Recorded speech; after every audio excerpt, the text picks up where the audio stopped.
Эпос Манас – гордость кыргызского народа, несравненный памятник устного народного творчества. 4 декабря кыргызстанцы отмечают День эпоса Манас. Праздник установлен постановлением правительства республики в 2015 году с целью сохранения и популяризации наследия народа. Шедевры всемирной народной поэзии, золотая сокровищница народной мысли – так называют трилогию эпоса Манас, которая отражает историю, культуру, традиции и идеологию кыргызского народа. По традиции в этот день во всех уголках нашей страны отмечают День эпоса Манас. Эпос Манас не имеет аналогов в мире. Он в 2 раза больше санскритского эпоса Махабхарата и тибетского рассказа о царе Гесере. Эпос Манас внесен в Книгу рекордов Гиннесса как самый длинный в мире. В нем больше 500 000 стихотворных строк. На сегодняшний день существует около 80 вариантов записи эпоса Манас. Он включен в список шедевров нематериального культурного наследия человечества ЮНЕСКО. Манас – это не просто крупнейший кыргызский эпос, это жемчужина эпического наследия всего кыргызского народа, памятник его языка и духовности. Главный герой эпоса – богатырь, объединивший кыргызов – Манас. Эпос состоит из 3 частей – Манас, Сейметей и Сейтек. Основное содержание составляют подвиги богатыря Манаса.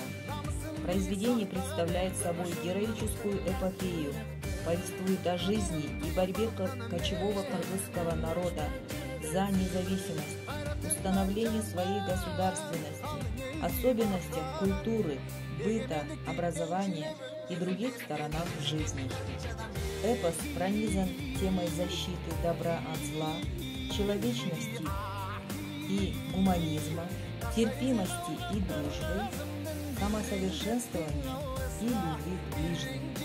В начале поэмы говорится о воине Манаса, родившемся в области Таласа. В центре повествования попытки Манаса воссоединить враждующие племена и создать родину для своего народа. Его мудрая жена по имени Камыкил и советник Бакай тоже являются важными героями поэмы. Во 2 и 3 частях поэмы главными действующими лицами становятся сын Манаса Сейметей и его внук Сейтек. В Таласе расположен мавзолей, где, возможно, хранятся останки самого Манаса. Изумительная гармония, содержание и художественной формы эпоса Манас особенно ярко проявляется в процессе исполнения Манасчы. Особенно такого Манасчы, каким был выдающийся Саякбай Каралаев. Если бы меня спросили, кого я знаю из великих людей своего народа, я, пожалуй, первым назвал бы Саякбая Каралаева. Так сказал однажды Чыңгыз Айтматов. Так высоко он ценил Манасчы Саякбая Каралаева. Устное наследие на протяжении веков передается из уст в уста, из поколения в поколение, а творчество Манасчы всегда пользуется особым уважением. Свой талант они демонстрируют и в день эпоса Манас. Влияние Манаса на Кыргызстан огромно. На флаге Кыргызстана изображено 40 солнечных лучей, символизирующих 40 племен, которые объединились благодаря Манасу. По всему Кыргызстану множество мест названо в честь этого героя.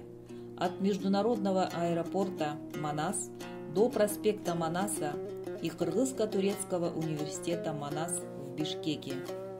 Пик Манаса 4482 метра является самым высоким пиком Таласской горной цепи. Существует даже астероид 3349 Манас, открытый советским астрономом в 1979 году. Статуи Манаса можно найти по всей стране.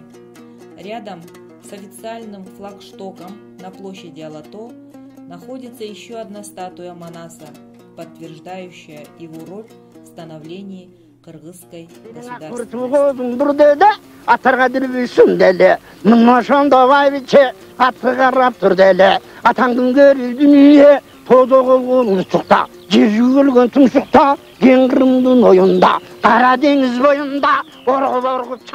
Сегодня о Былиаде кыргызского народа Манаси известно много, но мы уже никогда не узнаем всего и точно об удивительном Батыре. Потому как история рода человеческого стирает многие страницы. Но главное — жив дух Манаса. Связь времен и поколений не прервалась. Тысячелетия при отсутствии письменности Манас передавался от отца к сыну. Не в этом ли уникальность его? Но так было не всегда. Был в истории момент, когда эта великая духовная цепь, связывающая десятки поколений, могла прерваться. Прерваться навсегда.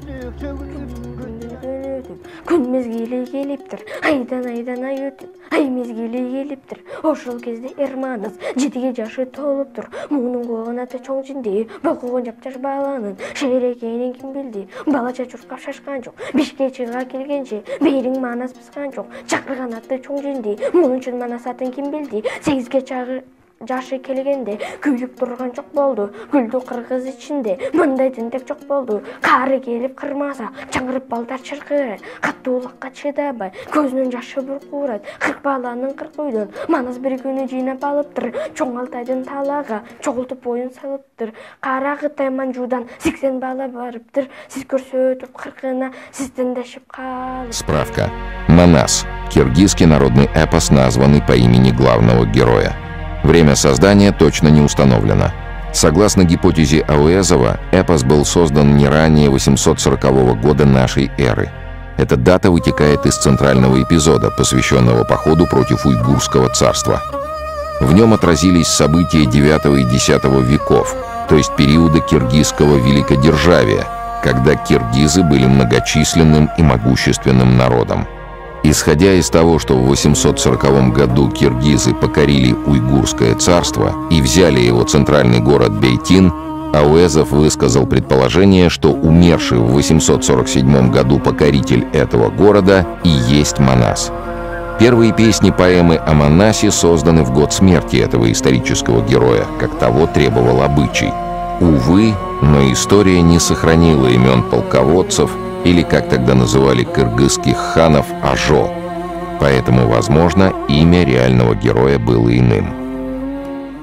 Истинного мастерства в повествовании эпоса Манас достигали народные сказители манасчи.